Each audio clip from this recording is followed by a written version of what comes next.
നമ്മൾ എല്ലാവരും പ്രശ്നം വയ്ക്കാൻ പോകുന്ന സമയത്തൊക്കെ ചോദിക്കുന്ന ചോദ്യമാണ്, ഈശ്വരാധീനം ഇല്ലെങ്കിൽ എന്ത് സംഭവിക്കും? ഈശ്വരാധീനം ഉണ്ടാകാൻ എന്താണ് ചെയ്യേണ്ടത്? എല്ലാ പ്രവൃത്തിയുടെയും ഫലം നൽകുന്നത് ആരാണ്? ഈശ്വരനാണ്. അതുകൊണ്ട് ഭഗവാൻ കൃഷ്ണൻ ഭക്തരോട് പറഞ്ഞിട്ടുണ്ട്, ഫലം ഇച്ഛിക്കാതെ നിങ്ങൾ കർമ്മം ചെയ്യുക.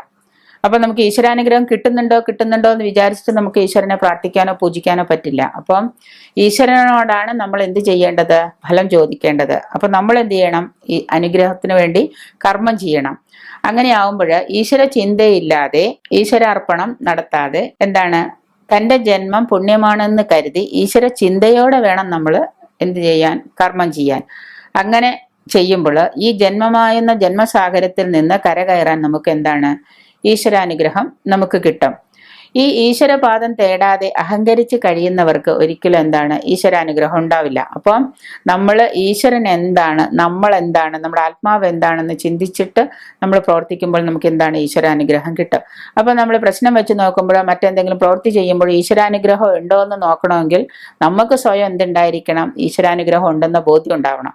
അതിന് നമ്മൾ ഈ ജന്മസാഗരത്തിൽ സൽക്കർമ്മങ്ങളും പുണ്യപ്രവൃത്തികളും ചെയ്താൽ മാത്രമേ നമുക്ക് ഈശ്വരാനുഗ്രഹം ലഭിക്കുകയുള്ളൂ.